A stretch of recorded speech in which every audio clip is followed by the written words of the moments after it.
Sa paanan ng tila natutulok na bundok, doon matatagpuan ang Barrio San Miguel, isang lugar na kung iyong pagmamasdan sa sikat ng araw ay tila isang larawan ng dalisay na kapayapaan. Ang hangin ay malinis, ang mga bahay na gawa sa kahoy ay payak, at ang nangiting na tao ay kasing init ng kanilang bagong timplang kape sa umaga. Ngunit paksapit ng dilim, kapak ang makuliglik na ang tanging maririnig, may mga kwentong bayan na ibinubulong, maalamat tungkol sa mga nilalang na naglalakat sa anino at manggalihim na itinatago ng matandang kagubatan na yumayakap sa kanilang baryo. Para sa karamihan, ito ay makwento lamang pampatulok sa mabata. Ngunit para kay Marco, ang bawat kwento ay may dalang kakaibang bigat. Si Marco, isang binatang sa sarili niyang bayan ay tila isang dayo. Dala niya ang isang bagay na itinuturing niyang sumpa, isang pambihirang talas ng pang-amoy. Hindi ito ordinaryong abilidad dahil hindi lang amoy ng bulaklak o pagkain ang kanyang natutukoy. Naamoy niya ang lungkot ng kanyang kapitbahay na parang amoy ng manalantang bulaklak. Naamoy niya ang takot ng isang bata na parang amoy ng gatas na napapanis. Dahil dito, palagi siyang umiwas, palagi siyang nag-iisa, dahil ang mundo para sa kanya ay isang malawak na hardin na mga emosyong hindi niya kayang takasan. Ngunit isang gabi, may namoy siyang bago, isang bagay na hindi pa niya nararanasan kailanman. Hindi ito amoy ng nabubulok na hayop o ang basurang nakatago sa kung saan. Ito ay amoy ng isang bagay na mas matanda pa sa bundok. Isang amoy na tila gumagapang mula sa ilalim ng lupa, mabigat, malakit at uhaw. Isang amoy ng sinaunang dilim na dahan-dahang kumakalat sa bawat sulok ng San Miguel. Isang amoy na nagpapahiwating ang isang kasamaang paparating. Alam niyang hindi ito isang ordinaryong babala. Ito ay isang pangitay na dala ng hangin. At sa unang pagkakataon sa kanyang buhay, mas nanay ang takot niya para sa kanyang bayan kaysa sa takot niya sa kanyang sariling kakayahan. Isa lang ang pangalang pumasok sa kanyang isip, si Elena. Ang babaeng nakatira sa dulong baryo, sa isang kubo na halos nilalamon ng gubat. Kilala siya bilang isang mahusay na albularyo. Ang kanyang mahalamang gamot ay kayang magpagaling ng halos lahat ng sakit.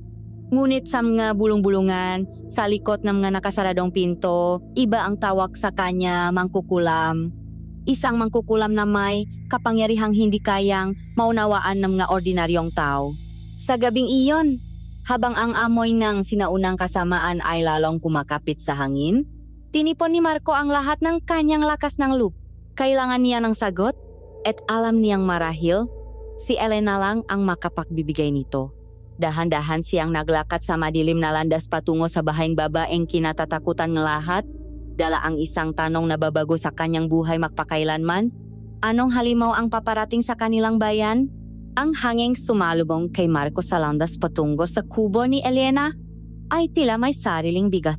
Bawat hakbang niya ay parang tinututulan ng hindi nakikitang puwersa at ang amoy ng mahalamang gamot na nakmumula sa bahay ay nahahaluan ng isang bagay na mas luma.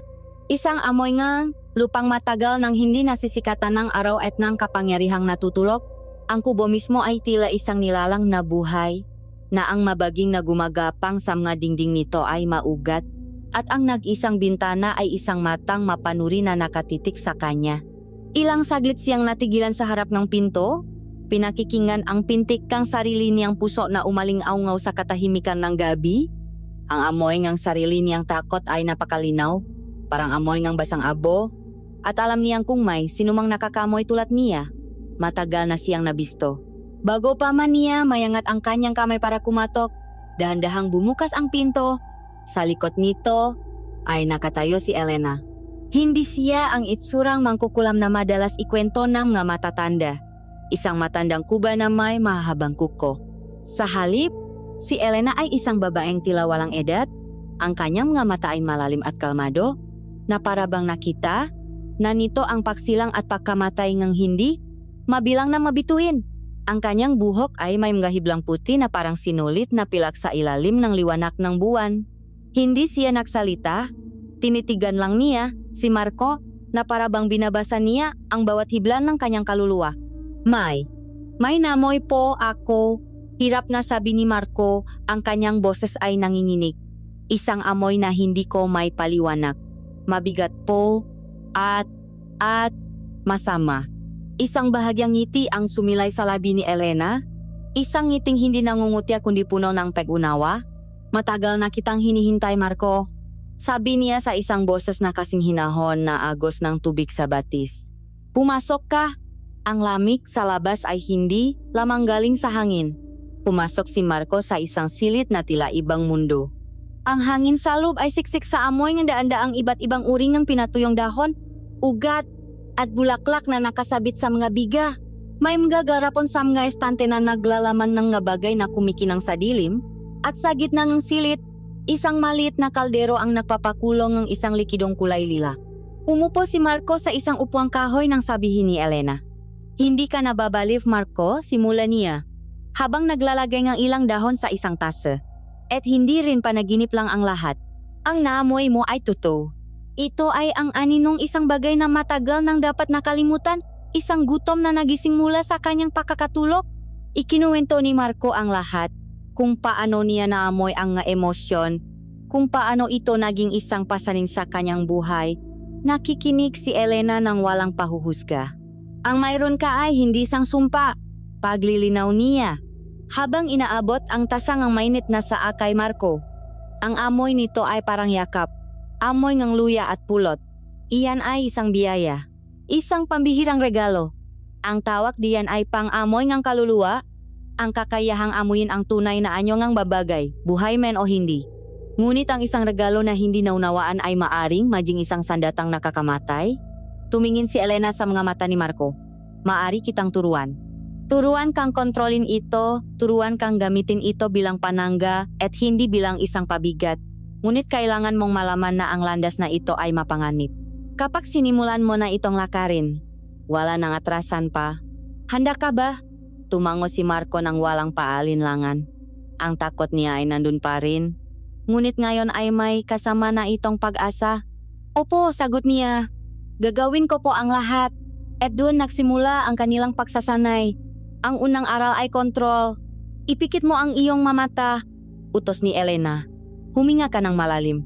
Ngayon, sabihin mo sa akin, ano ang naamoy mo sa silid na ito? Sinimulan ni Marco na ilista ang mahalatang amoy, ang taa, ang mahalamang gamot, ang usok mula sa kahoy na panggatong. Mas malalim pa. Marco, bulong ni Elena, gamitin mo ang iyong pang-amoy, hindi ang iyong ilong. Ano ang amoy ko? Natigilan si Marco. Sinubukan niyang mag-focus. Sa likod nga amoy ng gadahon at lupa na nakakapit kay Elena. Mayroon pang iba. May amoy ng bagyo-bago ito bumuhos. Amoy nga ozono at kuryente. May amoy ng gaugat na malalim na nakabaon sa lupa. At may amoy nga isang lihim. Isang kalungkutang kasing lawak ng karagatan. Hindi ko po maintindihan. Sabi ni Marco, napakarami. Dahil sinusubukan mong amuyin lahat ng sabay-sabay. Paliwanag ni Elena, kailangan mong matutong magtayo ng mapader sa iyong isipan. Salayin mo ang maamoy na hindi mo kailangan. Mag-focus ka sa isa lamang. Sa mga sumunod na araw, iyon ang kanilang ginawa. Tinuruan ni Elena si Marco na huminga, na meditate, na lumihanga ang isang silid sa kanyang isipan kung saan niya maaring ihiwalay ang maordinaryong amoy upang mabiyan ng puwang ang maimportanteng signal. Kinabukasan, habang nagsasanay si Marco malapit sa ilog, isang pamilyar na boses ang sumigaw sa kanyang pangalan. Marco! Marco, sandali! Humahangos na lumapit si Kiko, ang kanyang matalik na kaibigan. Si Kiko ang kabaliktaran ni Marco, masayahin, madaldal, at ang sentro ng lahat ng sismis sa baryo. Narinig mo na ba ang balita? Sabi ni Kiko, habang hinahabol ang kanyang hininga. Yung kalabaw ni Mang Taban na takwang patay kaninang umaga? Sabi nila, wala daw ni isang patang dugo sa katawan. Sigurado akong aswang ang may gawa nun. O kaya naman, baka yung babay sa dulong baryo, si Elena. Sabi ngang lola ko, huwak na huwak kang lalapit doon dahil gagawin kaniyang paniki. Pinilit ni Marco na maging kalmado. Baka naman sakit lang iyon, Kiko. Anong sakit? Walang sakit na sumisipsip ng dugo, Marco. At saka, nakita kita kagabi. Papunta ka sa bahay niya ano. Huwag mong sabihing nagpagamot ka sa kanya. Baka kinulam ka na nun. Tingnan mo nga, namumutla ka. Sa kabila ng pag-alala, Hindi napigilan ni Marco na mapangiti. Sa ilalim ng lahat ng ingay at oa na reaksyon ni Kiko, naamoy ni Marco ang tunay niyang nararamdaman. Naamoy niya ang matinding pag-alala para sa kaibigan. Isang amoy na tulad ng pinahalong pawis at nasusunok na asukal, matamis ngunit may bahit ng pakasindak. Ito ang unang pagkakataon na sinadya niyang basahin ang isang emosyon at naintindihan niya ito. Nag-ingat ako, Kiko. Huwag kang mag-alala, sabi na lang ni Marco. Pagbalik niya kay Elena, ikinuwento niya ang nangyari. Ginamit ito ni Elena bilang isang pagkakataon para sa kanilang susunod na aral. Ang bawat damdamin ay may sariling pirma, isang natatanging amoy, sabi niya. Ang pag-alala ni Kiko ay simple lamang. Pero ang mas malalalim na emosyon, mas komplikado ang kanilang amoy. Tumayo si Elena sa gitna ng silit at ipinikit ang kanyang mata. Bigla, ang hangin sa paligid niya ay nagbago. Naamoy ni Marco ang tila nasusunok, nabakal at usok ng bulkan. Iyan, sabi ni Elena, na ngayon ay may talim sa kanyang boses, ang dalisay na amoy galit. Pagkatapos, muling nagbago ang hangin. Naging malamig ito at mabigat, na may amoy ng isang abandonadong balon at basang semento. At iyan, Marco, bulong niya, ang amoy ng takot, ang takot na nagpaparalisado, ang takot na nag-anyaya sa mga halimaw. Ipinaliwanag ni Elena na ang masamang nilalang na naamoy ni Marco sa baryo ay may amoy na pinahalong sinaunang gutom na bubulok na kasakiman at purong malisya. Ang kanyang regalo, ang kanyang pang-amoy, ang kanilang magiging pinakamahalagang babalalaban dito. Ang aral na iyon ay nag-iwan kay Marco na pagod na pagod. Ang kanyang isip at katawan ay tila hinigop ng lakas. Ngunit kasabayang pagod ay ang isang bagong determinasyon. Hindi na siya ang batang, isinusumpa ang kanyang kakayahan. Ngayon, naiintindihan na niya ang halaga nito. Habang pauwi na siya sa gabing iyon, sinasanay ang kanyang isipan na salain ang libo-libong amoy ng gubat, isang bagong samyo ang biglang sumalubong sa kanya mula sa kailaliman ng mapuno. Hindi ito ang masamang amoy na kanyang kinatatakutan. Ibang-iba ito. Ito ay amoy ngang ngaligaw na bulaklak na sampaguita, ng basang lupa pagkatapos ng ulan, at ng isang kalungkutang napakalalim at napakatagal na. Hindi ito amoy ngang tao, ngunit hindi rin ito mabangis.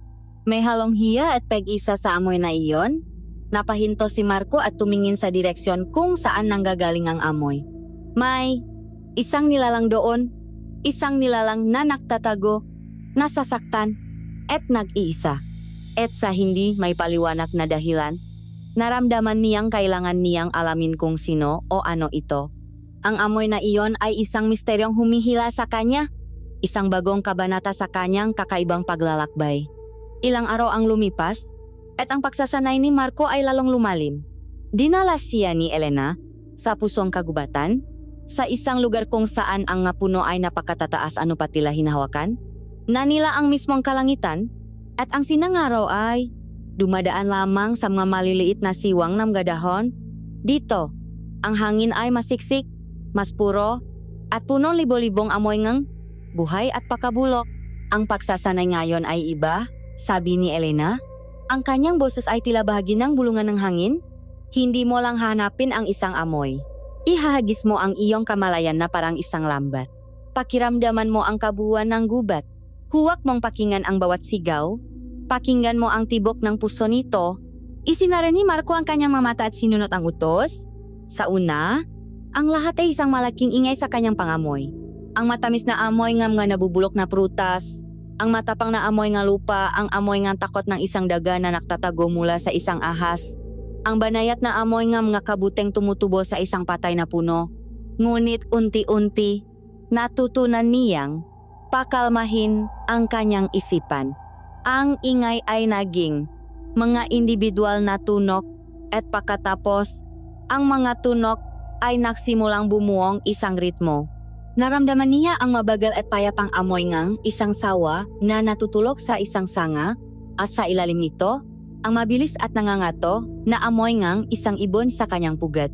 Naamoy niya ang daloy ng tubig sa ilalim ng lupa, isang malamig at malinis na amoy na gumagapang sa mga ugat ng mga puno. Ngunit sa pagpapalawak niya ng kanyang lambat, Sa pag-abot niya sa mga lugar na hindi pa niya nararating, muli niyang nasagap ang amoy na iyon. Ang amoy mula sa gabing umalis siya sa bahay ni Elena. Ngayon, mas malinaw ito. Mas hindi mapakakamalan. Ito ay isang amoy na punong pihati. Isang kalungkutang napakalalim na parabang ito ay kasing edat ng mabituin. Ito ay ang amoy ng maligaw na bulaklak na tumubo sa isang puntot na matagal nang nalimutan. Ang amoy ng tubig ulan na dahan-dahang umukit sa isang batong sandaang taon nang naroron. Isang amoy na maganda sa kanyang kalungkutan, ngunit nakakadurok ng puso. Elena, tawag ni Marco. Habang nakapikit pa rin, nandito na naman ang amoy. Parang isang awit na malungkot. Dahan-dahang lumapit si Elena sa kanya. Naamoy ni Marco ang pagbabago sa aura nito. Isang pamilyar na lungkot ang kumalat mula sa kanya. Huwag kang matakot, sabi ni Elena. Sundan mo ang amoy na iyan. Gamitin mo ito bilang iyong gabay. Hayaan mong daling ka nito sa kanyang pinakmumulan. Hindi lahat ng naiba ay kaawe. Marco, minsan, ang mapinakakakaibang nilalang ang may dalangang pinakamabibigat na pasanin. Ito na ang tunay na pagsubok. Ang gamitin ang kanyang kakayahan hindi lamang para maobserba, kundi para maklakbay. Binuksan ni Marco ang kanyang mamata at nagsimulang maklakad. Bawat hakbang niya ay maingat. Ang kanyang atensyon ay nakatuon sa manipis na sinulit ng amoy na iyon. Lumayo sila sa landas na kanilang dinadaanan, patungo sa isang bahagi nga gubat na tila hindi pa naabot ng sinumang taga-baryo. Ang halaman ay mas makakapal. Ang baging ay namimilipit sa mga puno na parang ahas. At ang tunongang sibilisasyon ay tuluyan ng naglaho. Habang sila ay lumalapit, ang amoy ay lalong lumilinaw. At kasabay ng kalungkutan, may isa pang layer na lumitaw, isang amoy na mas matalas at mas sariwa. Amoy ng takot. Ang nilalang na kanilang sinusundan ay natatakot. At natatakot ito sa kanila. Ang realisasyong iyon ay nakpabago sa lahat para kay Marco. Hindi ito isang halimaw na nakabang. Ito ay isang nilalang na nagtatago. Sa wakas, narating nila ang isang maliit na lawalawaan na napapaligiran ng managlalakihang punong balete. Ang lugar ay may kakaibang aura. Isang katahimikang tila sagrado. Ang tubig ay napakalinaw na nasa salamin nito ang kalangitan sa itaas. At doon, sa likod ng isa sa madambuhalang ugat ng balete, nakita nila siya. Isang dalagita. Marahil ay kaedat lang ni Marco. Manipis ang kanyang pangangatawan at ang suot niyang bestida ay simple at tila lumana. Nakayapak siya. Ang kanyang nga pa ay may bahit ng lupa. Ngunit ang kanyang nga mata ang nakakuha ng pansin ni Marco. Ang nga ito ay malalim at madilim at punongan parehong kalungkutan na naamoy niya sa hangin. Sa pagdating nila, lalo itong nagtago at isang maliit na ungol ngang takot ang kumawala mula sa kanya. Ang amoy ng takot ay biglang tumindi. Kasing talas ng amoy ng dagta mula sa isang nabaling sanga. Si Elena ang unang gumalaw. Ang kanyang gahakbang ay dahan-dahan at hindi nagbabanta. Lina, tawag niya sa isang boses na malambing. Huwag kang matakot. Ligtas ka rito. May kasama akong kaibigan. Ang paggamit ni Elena sa pangalan ng dalagita ay nagpatunay sa hinala ni Marco. Matagal na niyang kilala ito. Dahan-dahang sumilip si Lina mula sa kanyang pinagtataguan. Ang kanyang tingin ay unang napunta kay Elena, punong pagtitiwala. Pagkatapos ay bumaling ito kay Marco, punong pag-aalinlangan at takot. Nanatili si Marco sa kanyang kinatatayuan. Tinaas ang kanyang kamay ng bahagi upang ipakita na wala siyang masamang intensyon. Naguguluhan siya. Itong mahiyaing dalagita ba ang pinakmumulan ng ganun kalakas at kakaibang amoy? Ngunit ang kanyang pang-amoy ay hindi nagsisinungaling. Sa ilalim ng amoy ng isang batang babae, sa ilalim ng amoy ng kanyang balat at pawis, naroon ang isa pang amoy. Isang amoy na parang lupa pagkatapos ng unang patak na ulan. Parang maugat na nakabaon ng malalim sa lupa. Parang isang kapangyarihang natutulok. Para siyang naamoy ng isang bundok na nagpapanggap bilang isang maliit na bato. Sa wakas, lumabas si Lina mula sa kanyang pinagtataguan, ngunit nanatili siyang malapit sa ugat ng puno na parabang iyon ang kanyang tanging proteksyon. Sino siya? Tanong ni Lina. Ang kanyang boses ay mahina, parang isang bulong. Isa siyang kaibigan? Lina. Sagot ni Elena. Ang pangalan niya ay Marco. Katulad mo, siya rin ay naiba. Tumingin si Elena kay Marco at sa kanyang nga mata may isang hamon, isang pagsubok. Marco, sabi ni Elena, ang kanyang boses ay seryoso. Ngayon, gamitin mo ang iyong regalo. Sabihin mo sa akin, ano ang tunay na naamoy mo sa kanya? Huminga ng malalim si Marco. Ipinikit niya ang kanyang mamata at muling hinagis ang kanyang kamalayan.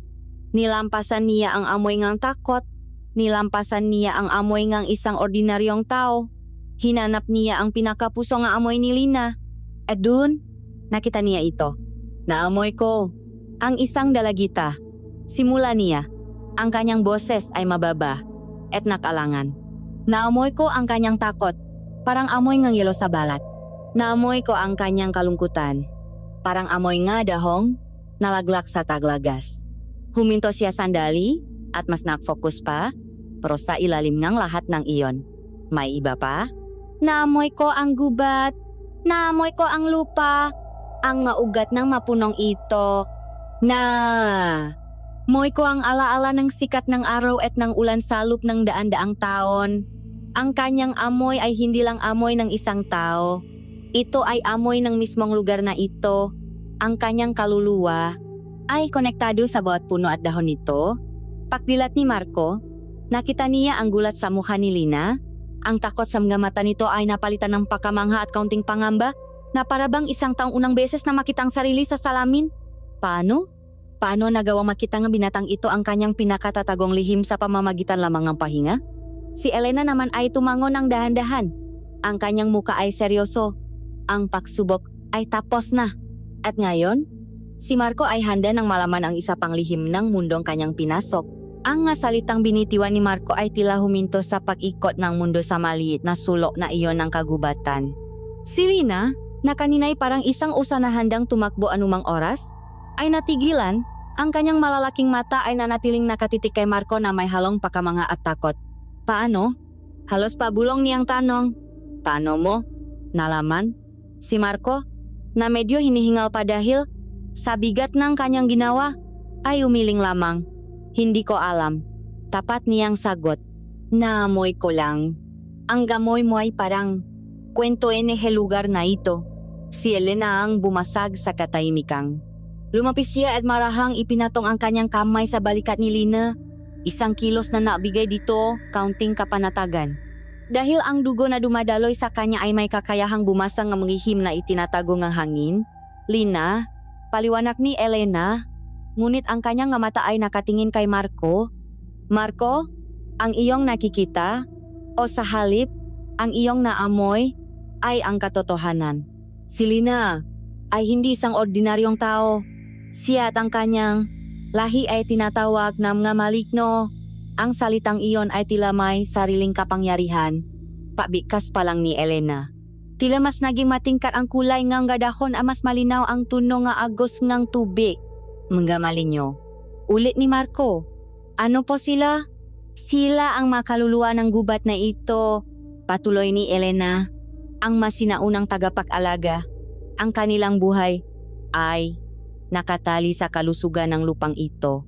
Kapag ang gubat ay malusok at nirerespeto, sila ay nakdadala ng swerte at masaga ng ani sa mga taong nasa paligid.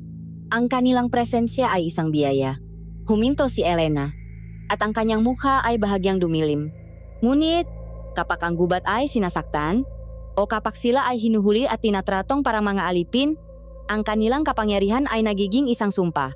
Nakdadala silang kamalasan, nasakit at ng kabiguang hindi kayang ipaliwanag ng sinuman. Sila ay salamin ng kung paano tratuhin ng tao ang kalikasan. Ngayon ay mas naintindihan na ni Marco ang bigat ng kalungkutang naamoy niya kay Lina. Ito ang kalungkutan ng isang nilalang na patuloy na nagtatago na ang mismong pagkatao ay parehong biyaya at panganib. Bago pa man makapagsalita muli si Marco, isang biglaang pagbabago sa hangin ang kanyang naramdaman. Ang kaninang payapang amoy gubat ay biglang nahaluan ng isang bagong samyo. Halos kapareho itong kay Lina. Amoy lupa at dahon, ngunit mas matapang, mas mabangis. Ito ay amoy ng isang paparating na bagyo. Ang amoy kidlat na hindi pa gumuguhit sa langit. Ito ay amoy ng babala. May paparating? Mabilis na sabi ni Marco, ang kanyang katawan ay biglang nanigas. Agad na nagbago ang anyo ni Lina. Ang kanyang pagkamangha ay napalitan ng panibagong takot at mabilis siyang naktago sa likod ni Elena. Mula sa maanino sa pagitan ng mapuno, isang anyo ang lumitaw. Isang binatang mas matangkat at mas matipuno kaysa kay Marco. Ang kanyang balat ay kayumanggi na tila nasunok sa araw at ang kanyang buhok ay makapal at magulo. Ngunit tulad ni Lina, ang kanyang nga mata ang natatakda ng kanyang pagkatao. Hindi ito malungkot, sa halip, ito ay matalas na parang nga mata ng isang agila, puno nga pagbabantay at hindi natitiwala. Ang bawat galaw niya ay kalkulado at puno ng helakas. Lina, tawag niya. At sa kanyang boses, narinig ni Marco ang parehong samyo na naamoy niya sa hangin. Lumayo ka sa kanila. Mabilis siyang kumilos at sa isang iglap ay nasa pagitan na siya ni Lina at ni Marco. Ang kanyang katawan ay isang padanahandang protektahan ang kanyang kapatid. Ang kanyang matalas na tingin ay bumaon kay Marco. Sino ka? Tanong niya. Ang bawat salita ay may din. Anong kailangan mo sa kapatid ko? Ito si Rico. Naramdaman ni Marco na ang kapangyarihang natutulog kay Lina ay gising na gising at mapanganib kay Rico. Ang amoy ngang pagiging protektibo nito ay napakatindi. Parang amoy ngang teritoryo ngang isang mabangis na hayop. Wala akong masamang intensyon, sabi ni Marco. Itinaas ang kanyang nga kamay. Kaibigan ako ni Elena. Ang pagiging kaibigan ni Elena ay hindi nangangahulugang kaibigan ka namin. Sagot ni Rico, hindi inaalis ang kanyang tingin. Naamoy ko ang pagkatao mo, isa kang tao, at sa aming karanasan, ang nga tao ay may dalawang hangarin lamang sa amin. Ang kami ay gamitin o kami ay saktan. Kuya, iba siya. Mahinang sabi ni Lina mula sa likod ni Rico. Naintindihan niya ako. Alam niya kung ano ako nang hindi ko sinasabi. Napalingon si Rico sa kapatid. Ang kanyang muka ay bahagyang lumambot. Ngunit paharap niya muli kay Marco, bumalik ang tigas nito. Pag-unawa? O isang bagong paraan para manghuli? Ang tanong na iyon ay puno ng pet at sakit. Isang tanong na hinubok ng maraming taon ng pagtakas at pagtatago.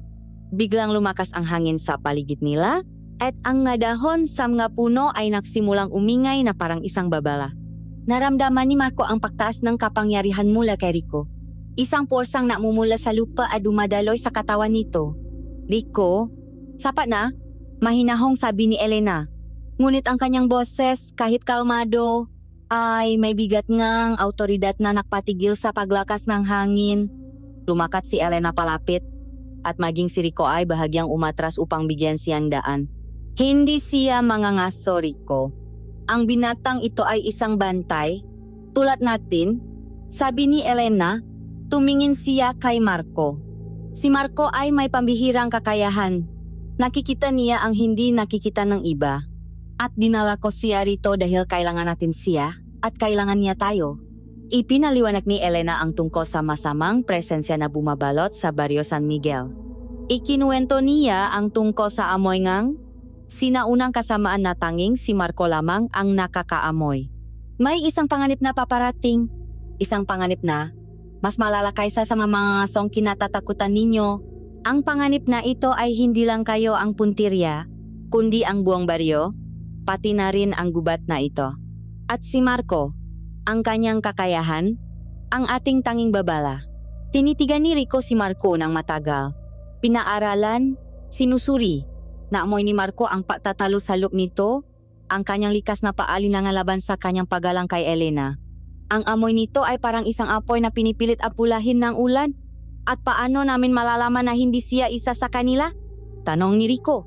Nakapa nalaman niya ang buwan nating lakas. Ay hindi niya tayo ipakakanulo? Sa pagkakataong iyon, si Marco ang sumagot. Dahil ang kasama ang paparating. Sabi niya, ang kanyang boses ay mas matatak na ngayon. Ay namoy ko rin sa tuwing tinitignan ko ang nga taong mapang-abuso sa baryo. Ang amoy ng kasakiman at galit. Ang amoy na iyon ay pareho sa amoy ng halimaw na sinusundan natin. Makaiba ang amoy ninyo. Ang amoy ninyo ay malungkot, pero malinis. Ang amoy niya ay marumi at punong lason. Ang sinseridad sa boses ni Marco at ang kakaibang paraan ng kanyang paglalarawan ay tila umabot kay Rico. Dahan-dahan, ang tensyon sa kanyang katawan ay nabawasan. Ang mabangis na amoy na nakmumula sa kanya ay huminahon at muling naging parang amoy ng isang gubat pagkatapos ng ulan. Magtitiwala ako sa iyo, Elena, sabi ni Rico. Ngunit ang kanyang mamata ay nanatili kay Marco. Ngunit ang mamata ko ay nasa kanya. Isang maling galaw, isang maling amoy ng pagkakanulo, at ako mismo ang tatapos sa kanya. Makatarungan iyon, sagot ni Elena. Pagkatapos, ay bumaling siya sa kanilang lahat. Ngayon, ang ating bilog ay nabuo na. Tayo, na mga itinakwil at hindi naunawaan ay kailangang magtulungan. Dahil ang dilim na paparating ay hindi titigil hanggat hindi nito nakukuha ang gusto nito. At ang gusto nito, sabi ni Elena, habang tinitingnan ang magkapatid na malinyo ay kayo. Ang huling nga salita ni Elena ay nag-iwan ng isang malamig na katahimikan sa lawalawaan. Naintindihan ni Marco na ang kanyang paglalakbay ay hindi na lamang tungkol sa paunawa sa kanyang sarili. Siya ay napasok na sa isang laban para sa kaligtasan ng nilalang na ngayon lang niya nakilala at marahil para na rin sa kaligtasan ng kanyang buong bayan. Isang marupok na alyansa ang nabuo sa pusong gubat, pinakbikis ng isang misteryosong tagapagturo, isang binatang may kakaibang pang-amoy, at dalawang sinaunang espiritu na dala ang bigat ng kanilang lahi. Ang masumunod na araw ay lumipas sa isang ritmo ang pag-aral at pag-unawa. Ang maliit na lawalawan sa puso, ang gubat ay naging kanilang silid-aralan at santuaryo. Si Rico, bagamat nananatiling mapagbantay, ay hindi na kasing tigas ng dati. Si Lina naman ay unti-unti nang nagpapakita ng ngiti, isang bihirang bulaklak na sumisibol sa hardin ng kanyang kalungkutan. Isang hapon, habang sila ay nagtitipon, ipinakilala ni Elena ang susunod na antas ng pagsasanay ni Marco. Marco, natutunan mo nang kilalanin ang individual na amoy, sabi ni Elena, habang dinadampot ang isang maliit na halaman na may kulay pila na madahon. Ngayon, kailangan mong matutunang basahin kung paano sila nagsasama-sama. Ang bawat nilalang ay mayroong aura, isang enerhiyang bumabalot sa kanila. Ang aura na ito ay hindi iisang amoy. Ito ay isang komplikadong samyo na binubuo nga lahat ng kanilang nararamdaman, mga alaala, at ng kanilang tunay na pagkatao. Ang amoy ay isang salita. Ang aura ay ang buong kwento. Inabot niya ang halaman kay Marco. Subukan mo. Huwag mo lang amuyin ang dahon. Basahin mo ang kanyang aura. Ipinikit ni Marco ang kanyang mata at hinawakan ang halaman. Sa una, naamoy niya ang halimuyak ng lupa at ang preskong amoy ng gadahon. Ngunit sa pag-focus niya, sa paggamit ng teknik na itinuro ni Elena, nagsimulang lumitaw ang iba pang maamoy. Naamoy niya ang lasangang tubig ulan na sinipsip ngam nga ugat nito noong nakaraang linggo. Naamoy niya ang init ng sikat ng araw na yumakap sa madahon nito kaninang umaga. Naamoy niya ang mahinang tibok ng buhay salop nito, isang payapang amoy ng paglago. Ang galing, bulong niya. Parang nababasa ko ang buhay niya. Magaling? Sabi ni Elena na may pahanga. Ngayon, para sa mas mahirap na bahagi, ang kanyang tingin ay bumaling kina Lina at Rico. Agad na naramdaman ni Marco ang kaba. Ang basahin ang aura ng isang halaman ay iba sa pagbabasa ng aura ng isang nilalang na may sariling isip at damdamin, lalo na kung ang nga ito ay mamaligno. Si Lina, na may buong pagtitiwala na ngayon kay Marco, ang unang lumapit. Subukan mo sa akin, sabi niya. Ang kanyang boses ay mahina ngunit matatak. Huminga ngang malalim si Marco at nakfocus sa dalagita. Ang unang bumungat sa kanya ay isang pader ng hiya at takot. Isang amoy na tulad ng manipis na hamok sa umaga. Ngunit sa pagtagos niya dito, isang pambihirang mundo ng maamoy ang kanyang natuklasan. Ang aura ni Lina ay parang amoy ng isang lihim na batis sa puso ng kagubatan. May amoy ng malinis at malamig na tubig, ng mamasa-masang bato na tinutubuan na lumot, at ng mga bulaklak na hindi pa nasisikatan ng araw. Mayroon itong dalisay na amoy ng buhay. Ngunit sa ilalim ng lahat ng iyon, naroon pa rin ang malamig at matigas na amoy ng sinaunang pihati. Ang amoy ng gabatong matagal nang nakalubok sa ilalim ng ilok, dala ang alaala ng sakit at pakawala ng kanyang lahi. Pagdilat niya ng mata, nakita niyang nakatingin sa kanya si Lina, na parabang naghihintay ng hatol. Ang aura mo, simula ni Marco, ay maganda. Parang isang lugar na payapa. Pero may lungkot din. Isang lungkot na napakatagal na. Isang luha ang pumata mula sa mata ni Lina, ngunit kasabay nito ay isang ngiti. Sa unang pagkakataon, naramdaman niyang may tunay na nakakaunawa sa kanya. Sunod, bumaling ang lahat kay Rico. Nanatili itong nakatayo na parang isang estatwa, ang kanyang nga braso ay makasalikop sa kanyang dibdib. Sige, sabi niya, ang kanyang boses ay isang hamon. Tingnan natin kung ano ang kaya mong makita. Ang pagbabasa kay Rico ay parang pagharap sa isang bagyo. Ang kanyang aura ay mabangis at malakas. Ito ay amoy ngang isang apoy na nagbabagas sa tuyong kagubatan, handang sumiklap anumang oras. May amoy ngang matalas na dakta ngang puno ngang pino, ang batong pinagtatalasan ngang itak, at ng kulok na gumugulong sa malayong kalangitan. Ito ay aura ngang isang mandirigmang handang pumatay para sa kanyang pinoprotektahan. Ngunit alam ni Marco na mayroon pang mas malalim. Sa ilalim ng naalab na galit at pagbabantay, naamoy niya ang parehong pihati na naamoy niya kay Lina. Ngunit ang kay Rico ay nakakubli, natatabunan ng layer ng galit at depensa, parang isang hiyas na nakabawan sa ilalim ng matitigas na bato. Ang aura mo ay galit, sabi ni Marco. Pero hindi iyon ang totoong nararamdaman. Nagagalit ka dahil natatakot ka. At natatakot ka dahil ayaw mong masaktan muli ang kapatid mo. Ang lungkot na dala niya, doble ang bigat na dala mo. Hindi naksalita si Rico. Ngunit nakita ni Marco ang bahagyang panginginig ng kanyang balikat. Sa isang iglap, ang matigas na pader na itinayo niya sa kanyang paligid ay nakaroon ng malit na bitak. Bumaling si Rico at naglakad palayo ng ilang hakbang. Tila kailangan ng espasyo. Ang katahimikan na sumunod ay hindi awkward. Sa halip, ito ay puno ng isang bagong antas ng pag-unawa. Sa wakas, ang tingin ni Marco ay napunta kay Elena. Ang kanyang kuryosidad ay mas malakas na kaysa sa kanyang pag-ingat. Sino nga ba talaga ang babaeng ito? Elena, tawag niya. Maaari ko po bang? Nakalinlangan si Elena sa isang saglit. Isang pambihirang pangyayari na nagpakita ang kanyang sariling kahinaan bago siya dandang tumango. Sige Marco, ngunit mag-ingat ka. Ang pagbabasa sa aura ni Elena ay ang pinakamahirap at pinakamasakit sa lahat. Pag-focus pa lang niya, para siyang sinalubong ang isang alon ng maamoy na napakakomplikado at napakalakas. Ang amoy nga sinaunang lupa at bagyo ay naroon pa rin, pero ngayon, mas malinaw, at kasama nito, naamoy ni Marco ang mapait na amoy ng pagkakanulo at pagkawala. Parang amoy ng isang sinuno na silit aklatan, puno ng kwentong naging abo na lamang. Naamoy niya ang isang napakalaking kapangyarihan, ngunit ito ay tila nakakadena, nakakulong, parang amoy ng isang bulkang natatakpan ng yelo. At higit sa lahat, naroon ang isang amoy na nagpatigil sa kanyang paghinga. Isang manipis, ngunit hindi may pagkakailang bakas ng amoy ng maligno. Ang amoy ng malalim na kagubatan na nakahalo sa kanyang pagiging tao. Ano? Hirap na sabi ni Marco. Ang aura mo, parang isang digmaan. May amoy kang gubat, Elena. Tulad nila Lina at Rico. Pero may sakit. May apoy na nakakulong na gustong kumawala. Tumingin si Elena sa kanya, at sa kanyang mata, nakita ni Marco ang isang karagatan ng kalungkutan. Hindi niya ipinaliwanag ang kanyang narinig. Ngumiti lamang siya ng mapait.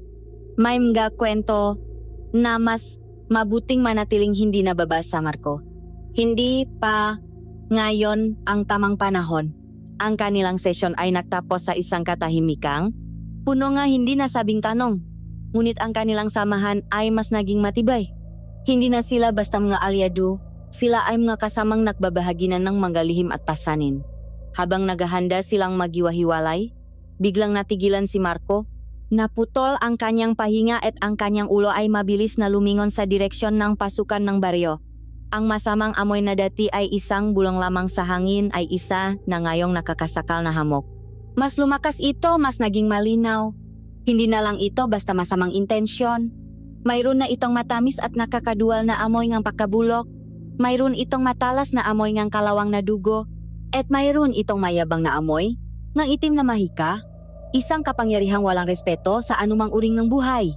Ito ang aura ng isang mangangasong papalapit, isang nilalang na ang tanging layunin ay manakit at kumuha.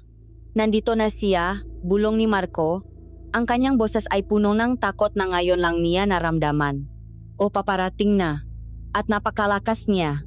Mas malakas kaysa sa inaakala ko. Tumingin sina Elena, Rico, at Lina sa direksyon na tinitiknan ni Marco. Wala silang makita, wala silang marinig, ngunit sa takot na nakarehistro sa mukha ni Marco, alam nilang ang kanilang kapayapaan ay malapit na magwakas. Ang aura ng panganib ay hindi na isang aral. Ito na ang kanilang bagong katotohanan. Ang katahimikan na bumalot sa kanila pagkatapos ng babala ni Marco ay mas mabigat kaysa sa anumang sigaw. Bawat isa ay nakatayo na parang naukit sa bato. Ang kanilang mga mata ay nakatuon sa direksyon ng baryo na para bang kaya nilang makita ang mismong aura na sinasabi ni Marco. Ang hangin ay tila tumigil sa pahinga at maging ang makuliglik sa paligid ay biglang nanahimik. Ang tanging gumagalaw ay ang madahon na marahang nalalaglag. Bawat isa ay tila isang butil ng buhangin sa isang orasan na malapit na maubos. Hindi ito basta masamang hangin, bulong ni Marco. Ang kanyang boses ay nangingini sa kabila ng pagsisikap niyang maging matatag. Ito ay isang mangangaso. May talino ito. At alam niya. Alam niyang nandito tayo. Ang mukha ni Elena, na karaniwang isang larawan ng kalmadong karagatan, ay naging parang yelo. Ang kanyang mamata ay nawala ng anumang bahit ng init at napalitan ng isang matigas at malamig na determinasyon. Rico, Lina, sa likod ko, utos niya. Ang kanyang boses ay mahina ngunit may bigat na hindi matitinak. Marco, manatili ka sa tabi ko. Huwag kang gagawang kahit ano hanggat hindi ko sinasabi. Naramdaman ni Marco ang pagbabago sa aura ni Elena. Ang dati nakakulong na bulkan sa ilalim ng yelo ay nagsisimulang gumalaw. Isang mabagal ngunit makapangyarihang pagani na namumulos sa kailaliman. Ang hangin sa paligid nila ay lalong lumamig. At ang liwanag ng hapon ay tila dahan-dahang nilalamon ng isang hindi nakikitang anino. Pagkatapos nilang sandaling ng nakakabinging katahimikan, isang anyo ang lumitaw sa dulo ng landas. Hindi ito isang halimaw na may matatalas na pangil o sungay. Ito ay isang matandang babae, maliit at medyo kuba, na naglalakad ng dahan-dahan habang nakatukot sa isang tungkot na gawa sa maitim at buhol-buhol na kahoy. Ang kanyang kasuotan ay luma, kulay abo at itim, na tila hinabi mula sa masapot ng gagamba. Ang kanyang balat ay kasing tuyong ang isang dahong matagal nang nalaglag, ngunit ang kanyang mamata ay buhay na buhay. Dalawang itim na batong kumikinang sa ilalim ng kanyang makapal na kilay, puno ng nanunuot na talino at walang katapusang kalupitan. Isang bahagyang ngiti ang nakapaskil sa kanyang ngalabi, isang ngiting hindi nagpapakitang saya kundi ng kasiyahan sa pagdurusang ang iba. Siya! Si Aling Iska. At habang siya ay papalapit, dinala niya ang amoy na gumambala kay Marco. Ang nakakaduwal na tamis ng pakabulok, ang matalas na amoy ng dugo, at ang mayabang na halimuyak ng itim na mahika. Ang lahat ng iyon ay nakmumula sa maliit na anyong ito, at ang pagsasama ng kanyang itsura at ng kanyang napakalaking aura ay sapat na para manindig ang balahibo ng sinuman. Elena, sabi ni Aling Iska. Ang kanyang boses ay tuyo at kumakaluskos, parang matuyong dahon na tinatangay ng hangin sa semento. Aking mahal na disipulo, ang tagal nating hindi nakita. Tila namumukatkat ka pa rin sa liblib na lugar na ito. Ang bawat salita ay may lason, isang pamilyaridad na ginagamit bilang isang insulto. Hindi mo ako disipulo, Iska, malamig na tugon ni Elena. At hindi kakailanman naging guro ko? Isa kang parasito na kumakapit sa mga may tunay na kapangyarihan. Hindi nakbago ang ngiti sa mukha ni Aling Iska. Ang kanyang nga mata ay lumampas kay Elena at nakatuon ngayon kina Rico at Lina na pilit nagtatago. Aba-aba. At dala mo pa rin pala ang iyong maalaga, sabi niya.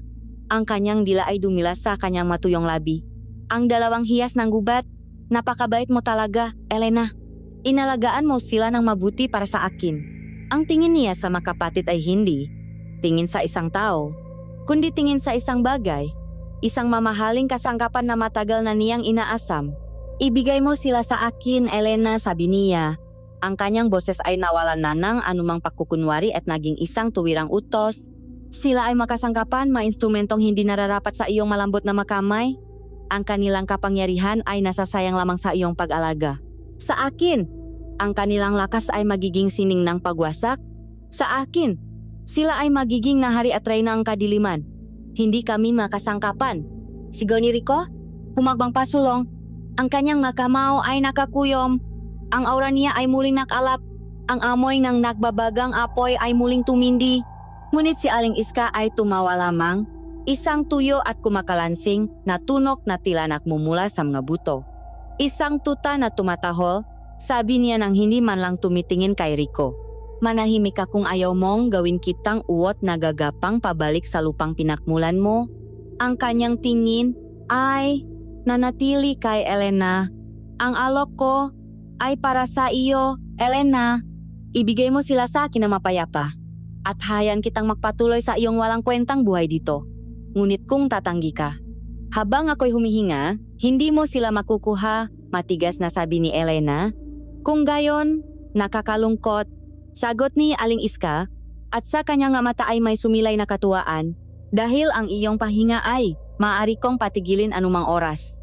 Itinuktok niya ang kanyang tungkot sa lupa ng isang beses.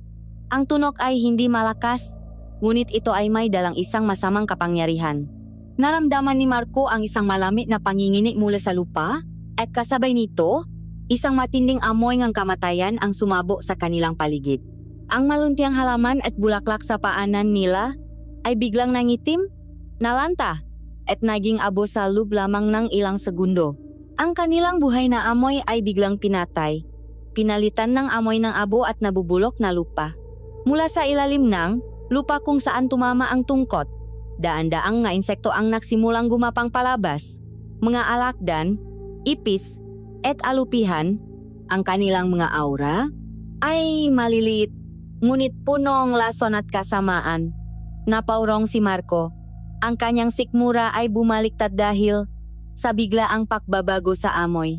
Ito ang kapangyarihan ng isang mambabarang, isang kapangyarihang hindi lumilikha, kundi sumisira at nagpaparumi sa lahat ng hinahawakan nito. Ito ay isang babala lamang, Elena, sabi ni Aling Iska habang dahan-dahang tumatalikot, isang paalala ng agwat ng ating kapangyarihan. Ang susunod, hindi na mga halaman ang malalanta. Mag-isip kang mabuti. Nagsimula siyang maglakad palayo. Ang kanyang kuba at maliit na anyo ay dahan-dahang nilamon ng dilim ng kagubatan. Ang nakakasakal na aura ay unti-anting humupa kasama niya, ngunit nakiwan ito ng isang hindi maalis na bakas, isang malamig na takot at ang amoy ng nabubulok na buhay. Ang grupo ay naiwang nanginginig. Si Rico ay punong galit na walang mapaglabasan. Si Lina ay tahimik na umiyak sa likod ni Elena. Si Marco naman ay pilit na pinapakalma ang kanyang sarili. Sinusubukang alisin ang masamang amoy sa kanyang pang-amoy. Tumingin siya kay Elena. Ang babae ay tila pagod na parabang ang maikling paghaharap na iyon ay humigop ngang malaking bahagi ng kanyang lakas. At sa sandaling iyon, mas naintindihan ni Marco ang aura ni Elena. Ang amoy ngang sinunok na silit-aklatan na kanyang namoy dati. Ito ang amoy ng kanyang nakaraan kasama si Aling Iska. Isang nakaraan na puno nga ipinakbabawal na kaalaman, ng isang relasyong naging lason, at ng isang masakit na paghihiwalay. Si Elena ay hindi lang isang biktima ni Iska, siya ay isang nakaligtas. Hinarap sila ni Elena, ang kanyang muka ay seryoso ngunit puno ng determinasyon. Ang takot ay naroon, ngunit hindi nito kayang talunin ang kanyang paninindigan. Ngayon, naiintindihan niyo na, sabi niya, ang kanyang boses ay mababa ngunit malinaw. Hindi natin matatakasan ang laban na ito. Hindi na siya titigil. Kailangan nating maghanda. Kailangan nating maging mas malakas. Ang panganib ay hindi na isang abstract na amoy sa hangin. Ito ay mayroon ng mukha, may pangalan, at may kapangyarihang kayang pumatay sa isang tapik lamang ng kanyang tungkot. Ang digmaan para sa Barrio San Miguel at para sa kaluluwa ng dalawang maligno ay opisyal nang nagsimula. Ang amoy ng pakabulo na iniwan ni Aling Iska ay tila isang mansang kumapit sa hangin. Isang maruming paalala nga, panganib na ngayon ay may mukha at pangalan. Sa loob ngang ilang sandali, walang sinuman ang gumalaw. Ang bawat isa ay abala sa pakikipaglaban sa sarili nilang nga demonyo. Sa takot na ipinunlang nga tandang mambabarang sa kanilang nga puso. Si Elena, bagamat bakas sa kanyang muha ang pagod, ang unang nakabawi.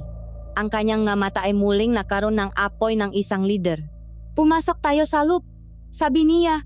Ang kanyang boses ay mahinahon ngunit may diin na nag-uutos. Hindi na tayo ligtas dito sa labas. Naglakad sila papasok sa maliit na kubo at sa paksara ng pinto, tila isang invisible na pader ang naitayo sa pagitan nila at ng panganib sa labas. Ang loob ng kubo, napuno nga amoy ngam ga pinatuyong halaman at insenso, ay naging kanilang munting santuwaryo. Ang mainit na liwanag mula sa isang gasera ay nagbigay ng kaunting ginhawa laban sa lumalamig na gabi. Umupo si Linas sa isang sulok, yakap ang kanyang nga tuhod. Ang kanyang katawan ay nanginginig pa rin. Si Rico naman ay hindi mapakali. Naglalakad pabalik-balik na parang isang hayop na nakakulong sa hawla. Ang kanyang aura ay isang kumukulong timplang ng galit at kawalan ng magawa. Si Marco ay tahimik na nakaupo, pilit na pinoproseso ang lahat. Ang bawat pahinga niya ay nagdadala pa rin ng multo ng amoy ni Aling Iska. At ang kanyang sikmura ay patuloy sa pakbaliktad. Nahanda si Elena ang isang salabat, at ang mainit at matapang na amoy ng luya ay unti-unting itinaboy ang amoy kamatayan. Inabutan niya ang bawat isang tasa. Isang simpleng gaway na nakdala ng katahimikan at nakbigay daan para sa mga tanong na kailangan ng masagot. Bakit? Si Marco ang unang nagsalita. Ang kanyang tingin ay nakatuon sa makapatid. Bakit gano'n na lang ang pagnanasan niyang makuha kayo? Ano ang mayroon sa inyo na wala sa iba? Huminga ng malalim si Rico at sa wakas ay tumigil sa paglalakat. Tumingin siya kay Elena na parabang humihingi ng pahintulot. Tumango si Elena, isang senyas na nagsasabing oras na para malaman ni Marco ang buong katotohanan. Umupo si Rico sa harap ni Marco.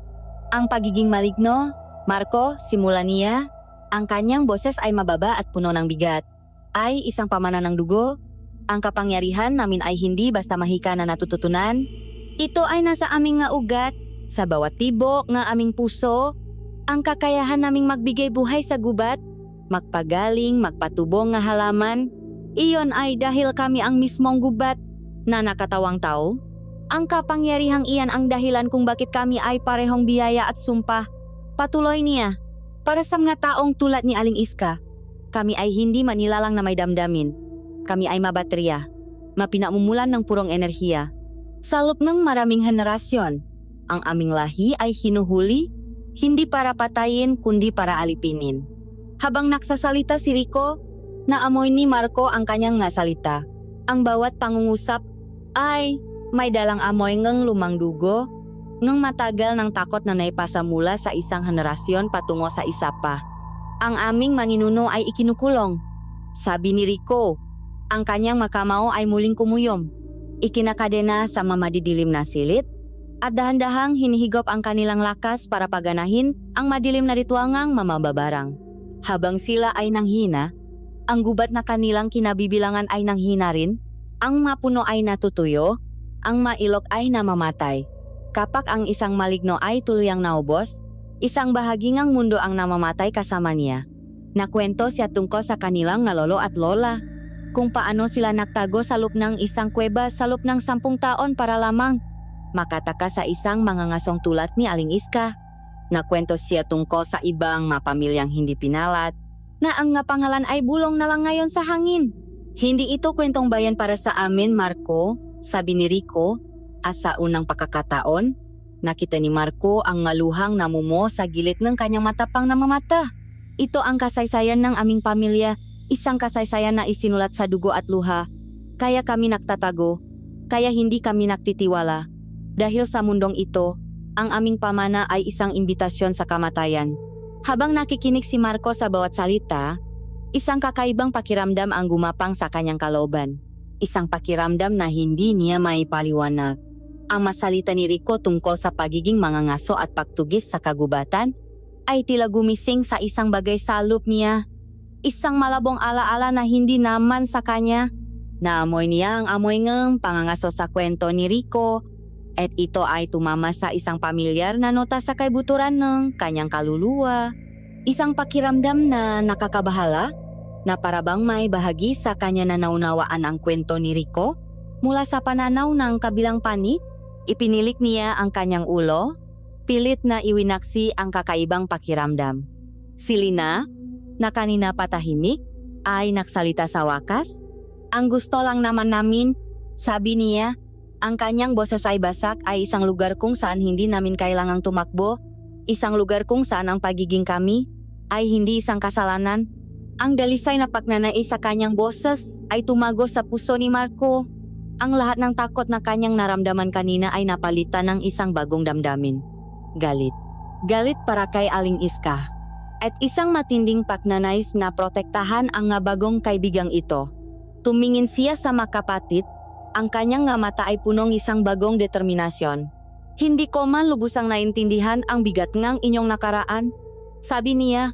At ang kanyang boses ay hindi na nanginginig. Pero habang kasama ninyo ako, habang humihinga ako, hindi ko hahayaang mangyari sa inyo ang makinatatakutan ninyo. Hindi na kayo tatakbo. Lalaban tayo. Ang masalitang iyon, na binitiwan ng may buong katapatan, ang nakpabago sa lahat, ito ang pangakong nakpatibay sa kanilang marupok na alyansa. Tumingin si Rico kay Marco, at sa loob ng ilang segundo, ang padangang pagdududa sa pagitan nila ay tuluyan ng gumuho. Ang pagbabantay sa mga mata ni Rico ay napalitan ng isang pagod ngunit tapat na pasasalamat. Tumango siya, isang mabagal ngunit matatak na tangongang pagtanggap. Hindi na isang tagalabas si Marco. Isa na siya sa kanila. Ang takot sa loob ng kubo ay hindi nawala. Sa katunayan, mas naging totoo pa ito. Ngunit ngayon, hindi na sila nag-iisa sa pagharap dito. Sila ay isang bilog na may 4 na sulok. Si Elena, ang matalinong tagapagturo na may sariling malihim. Si Rico, ang mabangis na tagapagtanggol. Si Lina, ang pusong punong ang pag-asa. At si Marco, ang kanilang nga mata't ilong, ang kanilang babalalaban sa dilim. Tumingin si Marco kay Elena. Napakarami pa niyang tanong. Tungkol sa pagiging disipulo niya kay Iska. Tungkol sa bakas na amoy nga maligno sa kanyang sariling aura. Ngunit alam niyang hindi ito ang tamang oras. Ang kanilang unang prioridad ay ang mabuhay. Ang kanilang unang hakbang ay ang makplano. Habang ang gabi ay lalong lumalalim sa labas, sa loob ng maliit na kubo, isang bagong apoy ang nagsimulang makalab. Isang apoy na hinubok mula sa takot, pinalakas ng katotohanan, at pinag-isang ang isang pangako. Dumating si Marco sa bahay ni Elena na naghahanap ng sagot tungkol sa kanyang sarili. Ngunit ang kanyang natakbuhan ay isang dahilan para lumaban para sa iba. Ang kanyang maliit at malungkot na mundo ay nawasak na, at mula sa mga piraso nito, isang bago at mas mapanganib, ngunit mas makabuluhang katotohanan ang nabubuo. Ang nga araw na sumunod sa pagdating ni Aling Iska ay nabalot sa isang kumot ng tensyon. Ang dating payapang gubat sa paligid ng kubo ni Elena ay tila nagbago. Ang hangin ay naging mas mabigat at ang nga hayop ay naging mas tahimik, na para bang sila man ay nakakaramdam ng panganib na papalapit. Ang kanilang pagsasanay ay hindi na lamang tungkol sa pag-unawa. Ito ay naging paghahanda para sa isang digmaang hindi nila pinili. Si Elena ay abala sa paghahalo ng masangkap sa kanyang kaldero, lumilika ng maposyon na may matapang at hindi kaya ayang amoy, ngunit ayon sa kanya ay mabisang panlaban sa itim na mahika. Naglalagay siya nga anting-anting na gawa sa pinatuyong ugat at mga batong ilok sa bawat bintana at pintuan ng kubo. Samantala, si Rico naman ay abala sa pagtatasangam-zanga nga matitigas na kahoy. Ginagawa itong sibat na ang dulo ay pinatulis at pinatigas sa apoy. Tinuruan niya si Marco nga pangunahing paraan ng pagdepensa, kung paano gamitin ang bigat ng katawan para makaiwas at kung paano humanap ng butas sa depensa ng kalaban. Si Lina, gamit ang kanyang koneksyon sa kalikasan, ay pinalago ang mabaging na may matatalas na tinik sa paligid ng kanilang kubo, isang natural na bakot laban sa sinumang magtangkang pumasok, at si Marco, siya ang kanilang naging bantay. Sa bawat oras, sa bawat minuto, ang kanyang kamalayan ay nakahagis na parang lambat, palaging nagbabantay, palaging naghahanap ng kahit nakatiting na bakas ng masamang aura ni Aling Iska. Ang palagiang pagbabantay na ito ay nakakapagod. Isang patuloy na panggigipit sa kanyang isipan, ngunit alam niyang sa kanilang 4, siya lamang ang makakaramdam sa unang pag-atake. At ang pag-atake ay dumating sa isang gabing walang buwan, kung kailan ang dilim ay napakakapal na tila kaya mo itong hiway ng kutsilyo. Ang pagod ay nagsimula ng manaik sa kanila at ang kanilang pagbabantay ay bahagyang humina. Si Marco ay sandaling nakaiklip sa isang upuan ng isang amoy ang biglang gumising sa kanya. na parang isang sampal. Hindi ito ang komplikadong aura ni Aling Iska na amoy mahika at pagkabulok. Iba ito. Mas simple. Mas primal. Ito ang purong amoy ngang gutom sa dugo. Isang mabangis na amoy ngang isang mandaragit na matagal lang hindi kumakain. At kasama nito, ang mabahong amoy ngang isang puntot na kamakailan lamang ay binuksan. Amoy ngang isang aswang. Gising! Sigaw niya. Ang kanyang boses ay punong bigla ang takot. Mabilis na tumayo ang lahat. Ang kanilang nga puso ay kumakabog. May paparating, iba ito, mas gutom. At napakabilis. Nakmadali silang lumabas ng kubo. Hawa ang kanilang nga sandata. Ang nga sibat ni Rico at ang nga botelya ng potion ni Elena.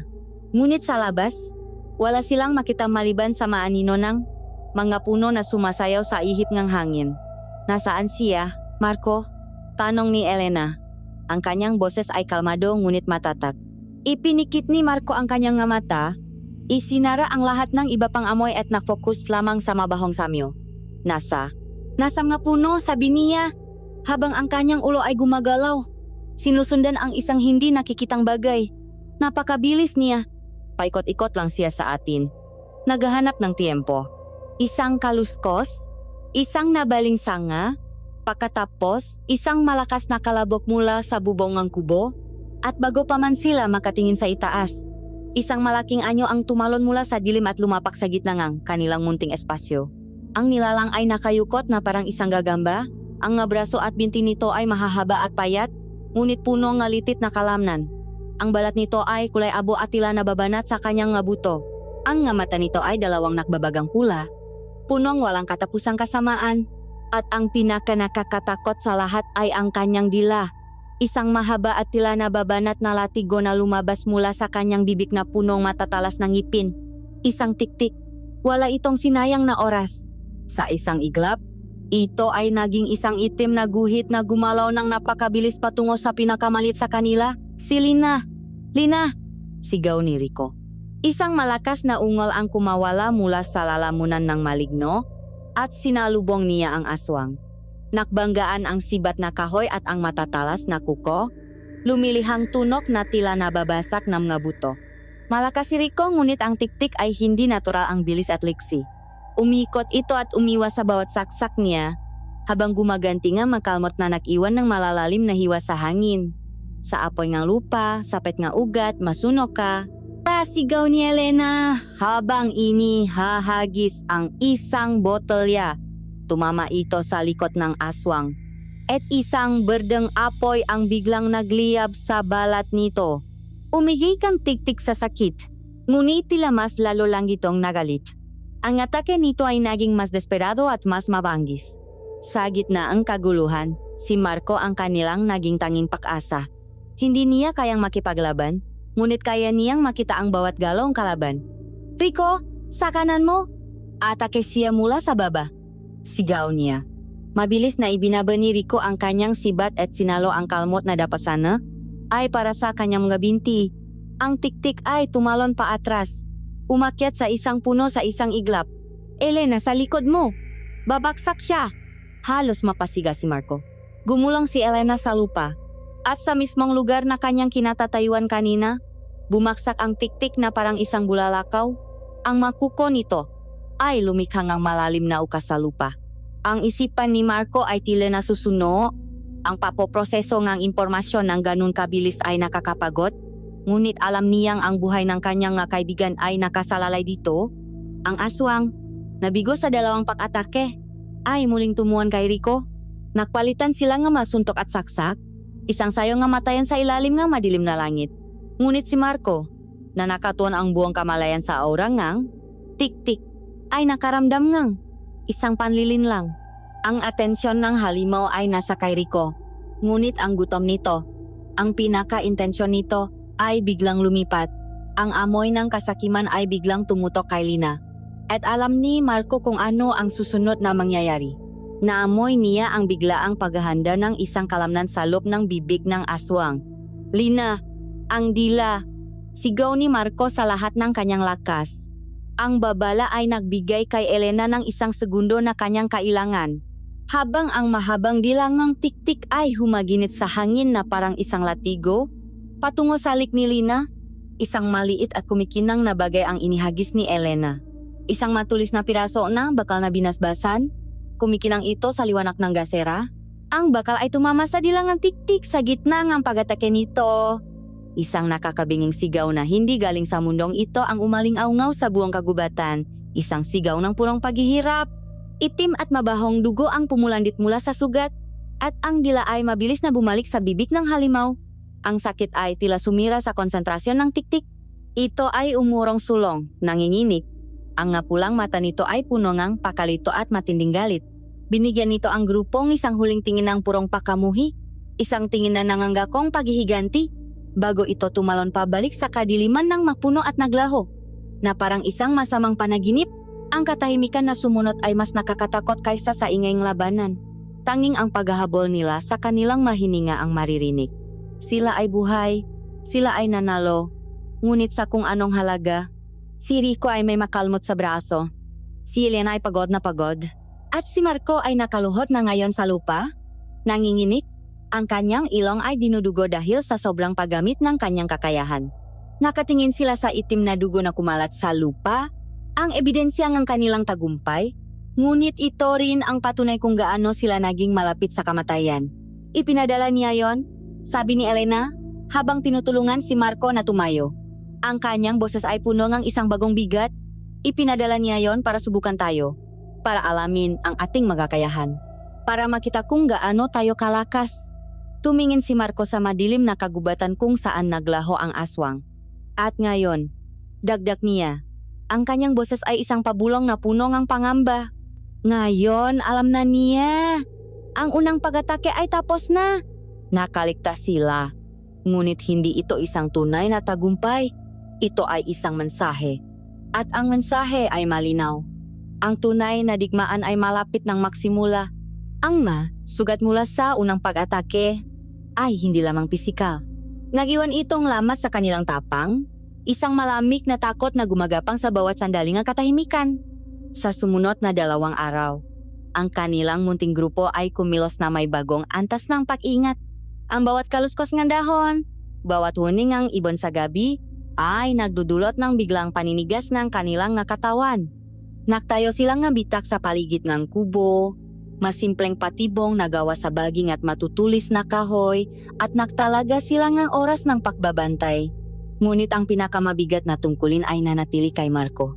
Ang kanyang pang-amoy, ang kanilang pader, ang kanilang unang linyang ng depensa, ngunit ang palagyang pagbabantay ay may kapalit. Ang kanyang isipan ay pagod na sa walang tigil, napaksala sa libo-libong amoy, at ang kanyang katawan ay laging nasa bingit ng pakaubos. Isang hapon, habang siya ang nakatalagang magbantay, isang amoy ang biglang pumukaw sa kanyang pagod na diwa. Hindi ito ang mabangis na amoy ng aswang o ang masamang aura ni Aling Iska. Ito ay isang amoy na napakapamilyar, isang amoy na bumuhay sa maalaala ng kanyang kabataan. Amoy ng tabako, ng barong na isinampay sa ilalim ng araw, at ng kanilang lumang bahay na kahoy. Amoy ng niyang lolo Mateo. Ngunit sa ilalim ng pamilyar at komportableng amoy na iyon, may isa pang layer na ngayon lang niya napansin sa buong buhay niya. Isang amoy na nakatago sa ilalim, malamig at matalas. Amoy ng lumang bakal, ng natuyong dugo, at ng isang pagsisising napakalalim at napakatagal na. Bigla siyang kinabahan. Bakit ngayon lang niya ito naamoy? O sadyang ngayon lang naging sapat ang talas ng kanyang pang-amoy para matukoy ito? Ilang sandali pa, isang anyo ang lumitaw sa dulo ng landas. Ang kanyang lolo Mateo, nakasuot ng puting kamisa de chino at may hawak na tungkot. Ang kanyang mukha ay puno ng pag-alala. Apo, tawag nito. Marco, narinig ko ang mausap-usapan sa baryo. May umatake daw dito sa may gubat. Ayos ka lang ba? Nakalala ako ng husto. Ngunit nang ang mata ni Lolo Mateo ay gumala at nakita sina Elena, Rico, at Lina na lumabas mula sa kubo, ang pag-alala sa kanyang mukha ay biglang naglaho. Napalitan itong isang bagay na mas luma at mas matigas. Isang anyo ng pakabigla, ng pakilala, at ng isang damdaming hindi mabasa ni Marco, na tila pinagalong takot at galit. Sa parehong sandali, naramdaman ni Marco ang biglaang pasiklap nga, aura mula sa magkapatid na malinyo. Si Lina ay napahawa sa braso ni Rico at naktago sa likod nito. Si Rico naman, na kanina lang ay kalmado, ay biglang nakpakitang kanyang ngapangil. Ang kanyang katawan ay nanigas na parang isang lobo na nakakitang kanyang mortal na kawe. Ang amoy ng takot at put na namumula sa kanila ay napakatindi. Mateo, sabi ni Elena, ang kanyang boses ay malamig na parang yelo. Hindi ito ang magalang na pagtawag sa isang nakatatanda. Ito ay ang pagbigkas sa pangalan ng isang kalaban. Nagulat si Marco. Makakilala si Elena at ang kanyang lolo. Ngunit ang paraan ng kanilang pagtinginan ay nagsasabing hindi sila makaibigan. Anong ginagawa mo rito? Tanong ni Elena. Hindi pinansin ni Lolo Mateo si Elena. Ang kanyang nga mata ay nakatuon kay Marco. Punong ang pagmamakaawa. Marco, apo, umuwi ka na. Halika na. Delikado ang lugar na ito. Ang manilalang nakasama mo, hindi mo sila kaibigan. Mahalimaw sila. Ang masalitang iyon ang naksilbing mitsa. Kami pa ang delikado. Umalingaw-ngaw ang boses ni Rico. Punong galit na naipon salok ng maraming taon. Matapos ang lahat ng ginawa mo sa aming lahi. Matapos mong ubusin ang aming nga pamilya. Mga ngaso! Ang salitang mga ngaso ay tumama kay Marco na parang isang sampal. Mga ngaso? Ang kanyang mabait at malambing na lolo? Tumingin siya sa kanyang lolo na ngayon ay nakayuko. Ang kanyang mukha ay isang maskarang sakit at pagsisisi. Tumingin siya sa kanyang makaibigan na ngayon ay nakatingin sa kanyang lolo na may purong pakamuhi. Anong ibig sabihin nito? Lolo? Tanong ni Marco. Si Lolo Mateo ay napabuntong hininga. Isang tunok na tilanak mula pa sa kaibuturan ng kanyang kaluluwa. Itinukot niya ang kanyang tungkot sa lupa at dahan-dahang umupo sa isang malaking bato. Patawarin mo ako, apo, sabi niya. Ang kanyang boses ay basak. At dun, sa harap nilang lahat, ipinagtapat niya ang madilim na lihim ng kanilang pamilya. Ang ating pamilya, Marco, simula niya, ay hindi mga ordinaryong magsasaka. Kami, mula pa sa ating nga ninuno, ay mga tagabantay. Ang aming tungkulin ay panatilihin ang balanse sa pagitan ng mundo ng mga tao at ng mundo ng mga espiritu.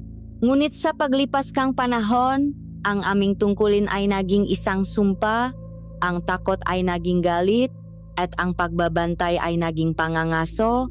Ang amoy ng lumang dugo at pagsisisi na naamoy ni Marco kanina ay lalong tumindi.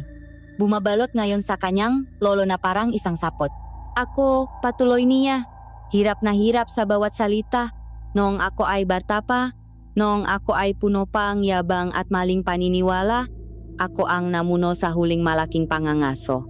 Nilusop namin ang isang nayon ng maligno na nakatago sa kabilang panig ng bundok na ito. Habang siya ay nagsasalita, ang mga mata ni Elena ay tila lumulubok sa isang malayong alaala. Isang alaala ng apoy, ng mga sigaw, at ng takot ng isang batang nag-isa. Pinatay namin sila, bulong ni Lolo Mateo. Inubos namin sila dahil sa aming takot. At sa gabing iyon ay naroon siya. Ang kanyang nanginginig na daliri ay itinuro si Elena. Isa lamang siyang bata nun.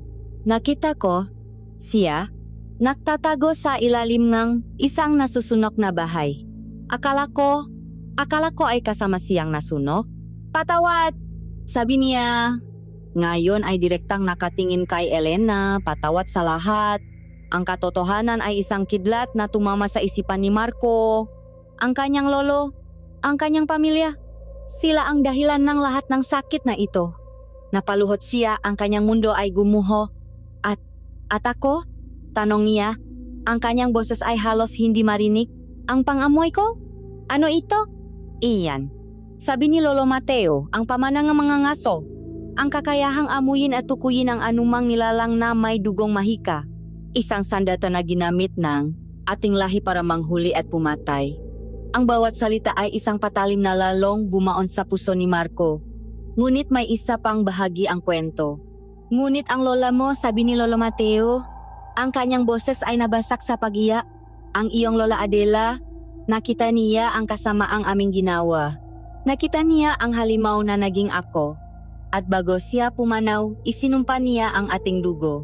Isinumpa niya na ang susunod na magmamananang kakayahan ay hindi na magiging isang mamamatay tao, kundi isang tagapagtanggol. Sa kanyang huling hininga, ginamit niya ang kanyang pagmamahal para baguhin ang sumpa at gawin itong isang biyaya. Ibinigay niya sa iyo ang kakayahan, Marco, hindi para manghuli, kundi para umunawa. Hindi para pumatay, kundi para magligtas. Ang revelasyon ay ang huling dagok. Ang kanyang buong pagkatao ay isang kabalintunaan. Dala niya ang dugo ngang isang mangang aso, ngunit may puso ngang isang tagapagtanggol na ipinamana ng kanyang lola. Siya ang buhay na testamentong kasalanan kanyang pamilya, at siya rin ang kanilang tanging pag-asa para sa katubusan. Ang katotohanan ay nakalatak na sa kanilang harapan, mabigat at hindi matatakasan. Tiningnan ni Marco ang kanyang mga kamay na ngayon ay tila mga kamay ng isang berdugo. Tumingin siya sa kanyang mga kaibigan, manilalang na sinubukang lipuling ng kanyang sariling lolo. At tumingin siya sa kanyang lolo, isang matandang lalaki na ginugol ang kalahatingang kanyang buhay sa pagtatago mula sa isang kasalanang hindi na niya mababawi. Isang tanong ang umikot sa kanyang isipan. Sino siya?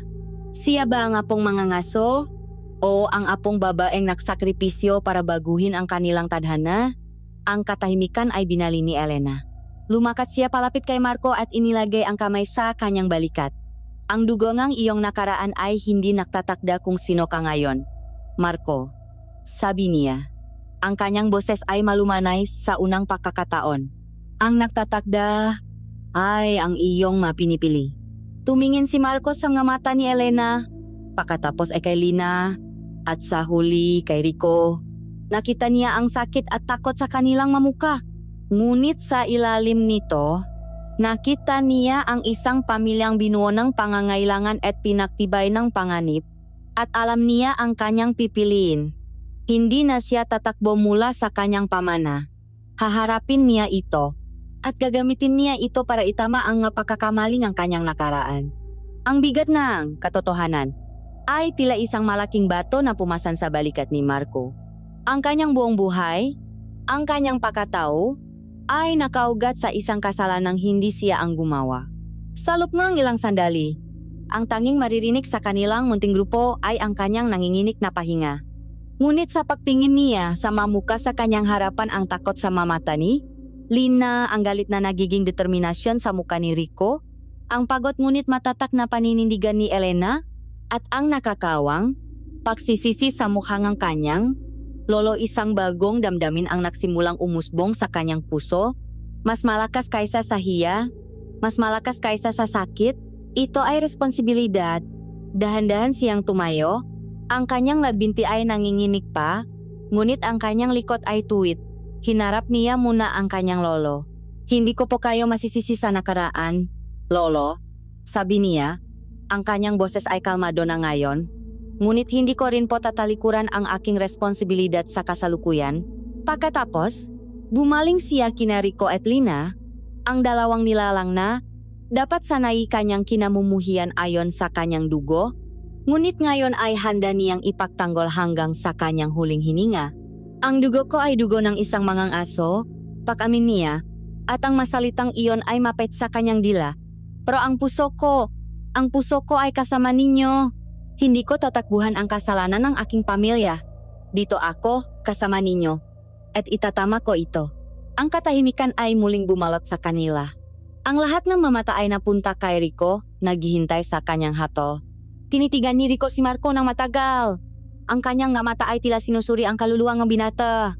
Pagkatapos ng tila isang walang hanggang sandali, isang mabagal ngunit matatak na tango ang kanyang ibinigay. Hindi ikaw ang iyong lolo, Marco, sabi ni Rico. Ang kanyang boses ay magaspang ngunit may bahid ng pagtanggap. Patunayan mo, ang tatlong salitang iyon ang naging kanilang bagong kasunduan. Isang kasunduang isinulat hindi sa papel, kundi sa dugo, luha, at isang ibinahaging panganib. Bumalik sila sa loob ng kubo, ngunit ngayon, ang hangin ay hindi na puno ng tensyon, kundi ngang isang nakalap na determinasyon. Sila ay hindi na mga biktima na naghihintay sa kanilang katapusan. Sila ay mga mandirigma na naghahanda para sa digmaan. Si Iska, simula ni Elena, habang inilalatak ang isang lumang mapang gubat sa mesa. Ang kanyang kapangyarihan ay nakmumula sa pakabulok at lason. Gumagamit siya nga insekto, masakit, at mga sumpa na sumisira sa buhay, hindi natin siya pwedeng labanan gamit ang parehong paraan. Ang lason ay nilalabanan ng lunas, dagdag ni Lolo Mateo, ang kanyang boses ay mahina ngunit puno, ng kaalaman ng isang dating mangangaso. Ang kadiliman ay nilalabanan ng liwanag, ang kanyang kahinaan ay ang dalisay na enerhiyang buhay. Isang enerhiyang hindi niya kayang sirain, isang enerhiyang kaya lamang niyang dumihan. At doon nagsimula ang kanilang paghahanda. Ang kanilang munting grupo ay naging isang makinang may iba't ibang parte, bawat isa ay may mahalagang papel. Si Elena, gamit ang kanyang kaalaman sa mahika, ang naging kanilang estratehista. Inihanda niya ang nga potion na hindi para manakit, kundi para maglinis. Pinakuluan niya ang tubig mula sa batis kasama ang mahalamang gamot na may kakayahang itaboy, ang masasamang espiritu. Ang amoy nito ay matapang at dalisay. Itinuro niya sa kanila kung paano lumika ng isang sagradong bilog sa paligid ng kubo, isang hindi nakikitang pada ng proteksyon na pinalalakas ng kanilang pinaksamang enerhiya. Si Lolo Mateo naman, sa kabilang kanyang edad at pagsisisi, ay muling ginamit ang kaalaman ng isang mangangaso. Ngunit ngayon, para sa pagtatanggol, itinuro niya sa kanila kung paano gumawa ng gabitak na hindi nakamamatay, kundi nakpapahina. Mga na gawa sa baging na ibinabat sa pinakuluang asin at abo, mahukay na nilagyan ng madurok na dahon ng bayabas na ayon sa kanya ay kinamumuhian ng maalagat ni Iska. Ang dating mangangaso at ang nga dati niyang hinahanting ay ngayon makasamang naghahanda, isang kabalinto na ang nakbigay ngang kakaibang pag-asa. Si Lina at Rico ang naging puso at kalasak ng kanilang depensa. Si Lina, na dati laging natatakot, ay ngayon matapang na ipinapatong ang kanyang nga kamay sa lupa. Ibinubuhos niya ang kanyang enerhiya sa mismong lupa at naramdaman ni Marco sa kanyang pang-amoy ang pagbabago.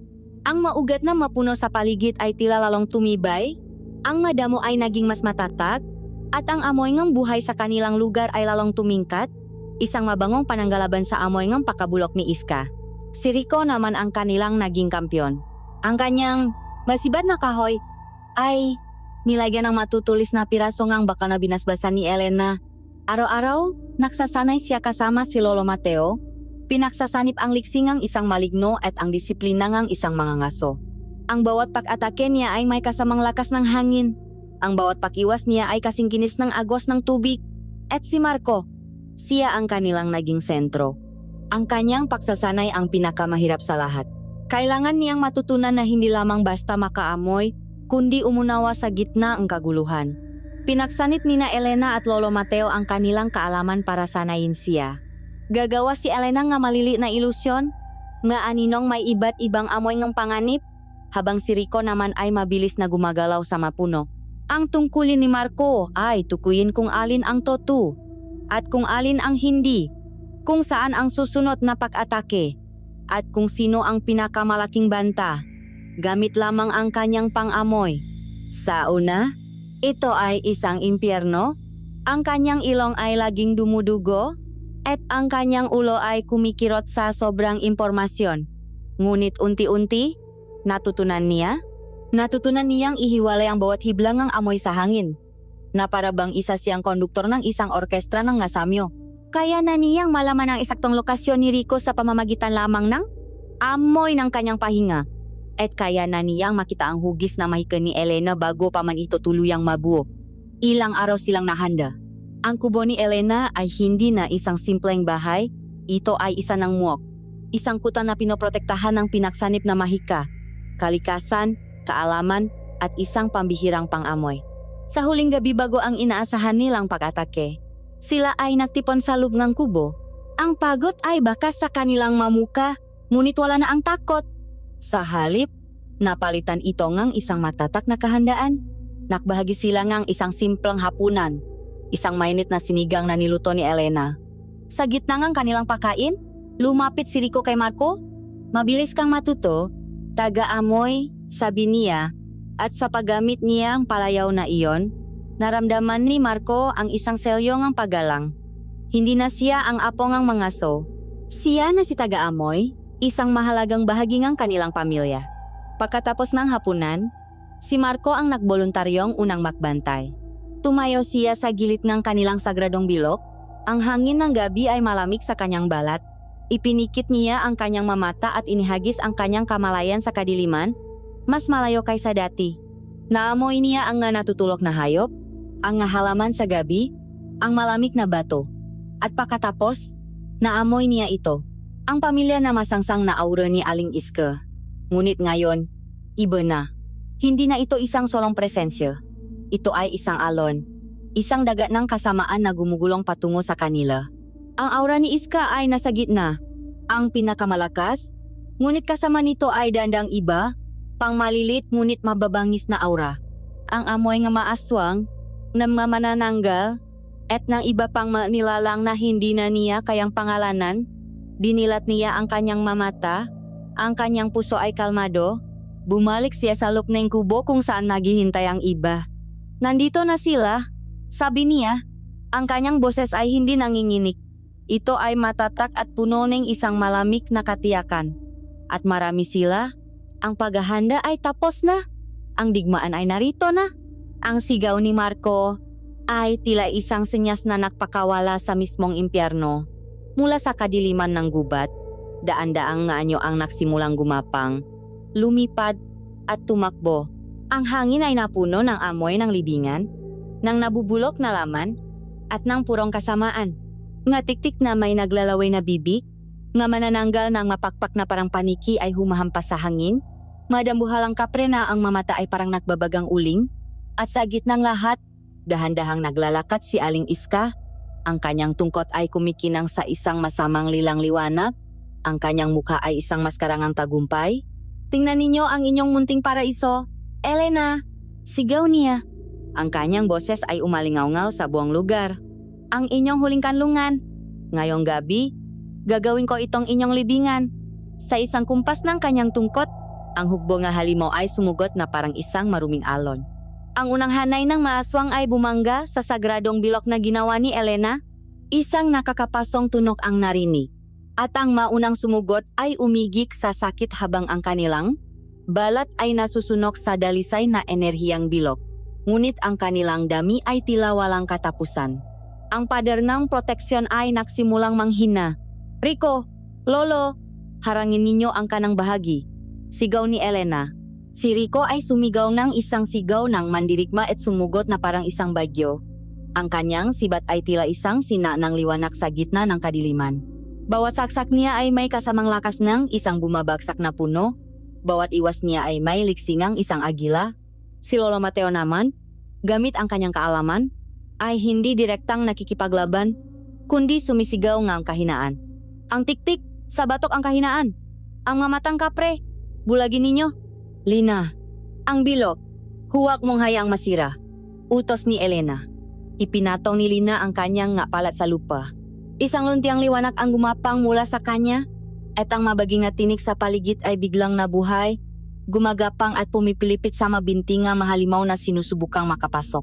Siya ang puso ang kanilang depensa. Si Elena naman ang kanilang apoy. Ang kanyang makamay ay gumagalaw sa hangin, lumilikang masalitang mahika na nagiging mabolang apoy at mga bitak ng enerhiya. Sa bawat pahagis niya, isang halimaw ang nagiging abo. At si Marco, siya ang kanilang mamata. Ang libo-libong masasamang aura ay isang nakakabalim na ingay sa kanyang isipan. Ngunit pilit niyang isinara ang lahat maliban sa mga pinakamalaking banta. Dalawang manananggal sa himpapawid. Papalapit sa likod mo, Rico! Sigaw niya. Mabilis na lumingon si Rico at inihagis ang kanyang sibat na parang isang panudla. Tinamaan ang isang manananggal sa gitna ng dibdib. Elena, sa ilalim ng lupa. May gumagapang. Babala niya. Mabilis na itinukto ni Elena ang kanyang tungkot at isang padangang bato ang biglang umangat mula sa lupa. Hinarangan ang isang dambuhalang bulate na may ngipin na parang nga patalim. Ngunit ang kanilang depensa ay unti-unting nasisira. Sa bawat isang napapatay nila, 3 ang pumapalit.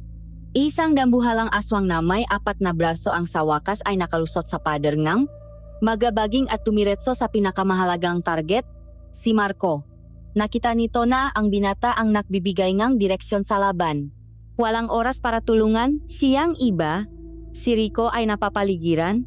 Si Elena ay abala sa pagpigil sa mas malaking hukbo. Ito na ang kanyang katapusan. Sa purong takot at desperasyon, habang ang halimaw ay sumusugot na may naglalaway na bibig, itinas ni Marco ang kanyang nga kamay. Hindi para lumaban, kundi isang likas na kilos ng pagdepensa. Sinubukan niyang gamitin ang kanyang paksasanay. Huminga siya ng malalim, sinusubukang salay ng napakatinding aura ng aswang, sinusubukang itulak ito palayo. Ngunit isang bagong bagay ang nangyari. Sa halip na itulak, tila hinigop niya ito. Naramdaman niya ang marumi at malamig na enerhiya ng aswang na dumaloy papasok sa kanyang ilong, sa kanyang baga, sa kanyang nga ugat. Ito ay parang pag-inom ng lason. Malamig at masakit, ngunit kasabay ng sakit ay ang pakawala ng lakas ng halimaw. Ang aswang ay biglang natigilan sa gitna ng kanyang pagsugot, ang kanyang nga pulang mata ay nanlaki sa pagkalito, ang kanyang malaking katawan ay nagsimulang manginik. Ang balat nito ay natuyo, naging kulay abo, at unti-unting naging alikabok, na parabang ang mismong buhay at kasamaan nito ay hinihigop palabas. Sa isang iglap, ang dating nakakatakot na halimaw ay isang tumpo na lamang ng abo sa paanan ni Marco. Napaurong si Marco, nanginginig, hindi makapaniwala sa nangyari. Nakaramdam siya ang pagkahilo, ngunit sa ilalim nito, isang bagong kapangyarihan ang kanyang naramdaman. Hindi lang siya isang sensor, isa siyang sifon. Nakita ni Elena ang nangyari. "Marco!" sigaw niya. At sa kanyang boses ay may bagong pag-asa. "Gawin mo ulit. Huwag mong labanan ang kanilang aura. Higupin mo. Ikaw ang kanilang lason." Ang masalita ni Elena ay nakalis sa kanyang pakalito. Hindi na siya nagtago. Tumakbo siya papasok sa labanan. Hindi na siya sumisigaw ng babala. Bawat halimaw na kanyang malapitan, kanyang hinihigupan ng lakas. Ang mamalilit na tiktik ay nagiging tuyong nga buto, ang mamasasamang espiritu ay naglalaho na parang usok, ang kanyang bagong kakayahan ang nagpabago sa takbong laban. Dahil sa kanya, nabawasan ang bilang na kalaban, at nabigyan ng pagkakataon sina Rico at Elena na harapin ang mas malalaking banta. Nakita ito ni Aling Iska mula sa malayo. Ang kanyang mayabang na ngiti ay napalitan ng isang ngit ng purong galit. "Walang kwentang bata!" sigaw niya. "Kung gusto ninyong matapos ito, ako mismo ang tatapos sa inyo." Iniwan niya ang kanyang hukbo at nagsimulang maglakad patungo sa kanila. Ang kanyang tungkot ay naglalabas ng itim na enerhiya. Ito na ang huling pagtutuos. "Protektahan ninyo si Marco," sigaw ni Lolo Mateo. Nakaisa ang grupo. Si Rico ay sumugot mula sa kanan, si Elena mula sa kaliwa, at ang mabaging Nilina ay gumapang mula sa ilalim. Ngunit si Aling Iska ay napakalas. Iwinasiwas niya ang kanyang tungkot at isang pader ng itim na apoy ang humarang sa kanilang lahat. "Mahangal!" tawa niya. "Hindi ninyo ako kaya." "Marco," ang kanyang panangga, sigaw ni Elena. Kailangan naming ng pagkakataon. Higupin mo ang enerhiya ng kanyang panangga. Habang abala ang iba sa pag-atake sa itim na apoy, si Marco ay nakfocus. Inihagis niya ang kanyang kamalayan sa itim na pader at nagsimula siyang humigop. Ang pakiramdam ay parang sinusubukan niyang lunukin ang isang bituin, isang nakalap at masakit na enerhiya. Ngunit hindi siya tumigil. Naramdaman niya ang pagyaning ng panangga. "Hindi!" sigaw ni Iska. Nararamdaman ang panghihina ang kanyang mahika. Sa isang huling pagigop ni Marco, ang pader ng itim na apoy ay sumabog at naglaho. Sa isang segundong iyon, si Aling Iska ay walang depensa. "Ngayon, umaling-awngaw ang sigaw ni Elena. Pinaksanip ni na Elena, Rico, at Lina ang lahat ng kanilang natitirang lakas. Isang sinangang purong enerhiya, pinahalong puting liwanang mahika ni Elena at ang luntiang enerhiyang buhay mula sa makapatit na maligno, ang tumama ng diretso sa dibdib ni Aling Iska. Ang kanyang sigaw ay hindi na sigaw galit, kundi ng purong sakit. Ang dalisay na enerhiya ay lason sa kanyang maruming pagkatao. Ang kanyang katawan ay nagsimulang magliwanag at pagkatapos na parang binubura ng isang pambura, siya ay naglaho. Naiwan na lamang ang kanyang tungkot na nahulog sa lupa at naging abo. Tapos na. Ang manatitirang halimaw, sa pakawalang kanilang amo, ay nagsimulang magsitakbuhan pabalik sa gubat. Ang katahimikan ay muling bumalik, dala lamang ng kanilang napagod na pahinga. Nagtagumpay sila. Nagyakapan sila, umiyak sa pagod at galak. Ngunit habang sila ay nagsasaya, isang mabagal at mabigat na yabak ang kanilang narinig mula sa gilid ng gubat. Isang bagong amoy ang biglang pumuno sa hangin, isang amoy na mas malakas at mas nakakatakot kaysa sa amoy ni Aling Iska. Hindi ito amoy ng galit o kasakiman. Ito ay amoy ng lubos na kawalan ng pag-asa, ng isang kapangyarihang nabalot sa pihati, at ng isang mangangasong naging pinakahuling biktima ng kanyang sariling pangangaso. Isang dambuhalang anyo ang lumabas mula sa mga puno. Ito ay may hugis ng isang tao, ngunit baluktot at mas malaki. Ang balat nito ay tila tumigas na parang balat ng isang puno, at ang mamata nito ay walang emosyon, maliban sa isang walang hanggang kalungkutan. Nakita siya ni Lolo Mateo, at ang lahat ng kulay ay nawala sa kanyang muka. Hindi, bulong niya. Hindi maari. Ang nilalang ay tumingin sa kanila, ngunit ang mata nito ay nakatuon lamang kay Lolo Mateo. At ito ay nagsalita. Ang boses nito ay isang dagundong na tila nakmumula sa ilalim ng lupa. Mateo, aking kaibigan, sabi ngang halimaw. Natakpuan din kita. Ang pagdating ni Mang Damian ay nagdala ng isang katahimikang mas nakakatakot kaysa sa sigaw digmaan. Ang hukbo ni Aling Iska ay mahalimaw na punong galit at gutom. Ang nilalang na ito sa kanilang harapan ay ibang-iba. Siya ay isang monumentong pihati, isang bundok ng kasalanang nakatawang tao. Nanginig? Si Lolo Mateo ang bumasak sa katahimikan. Siya si Damian, bulong niya. Ang kanyang boses ay punong hindi makapaniwalang takot. Ang aking kasama sa huling pangangaso. Ang pinakamagaling. Ang pinakamatapang sa aming lahat. Akala ko ay matagal na siyang nilamon ng gubat. Ang mata ni Mang Damian, na walang emosyon, ay nanatiling nakatuon sa kanyang dating kaibigan. Nilamon nga akong gubat. Mateo, umalingongaw ang kanyang boses, na tila yumanik sa mismong lupa. Nilamon akong kasalanan na ating pinaksaluhan. Pagkatapos ng gabing iyon, hindi ko na matakasan ang masigaw sa aking isipan. Sinubukan kong kontrolin ang galit ng gubat, ang sumpa na ating pinakawalan. Ngunit sa halip na kontrolin, ito ang kumontrol sa akin. Ito ang naging ako. Tumingin siya sa kanilang lahat.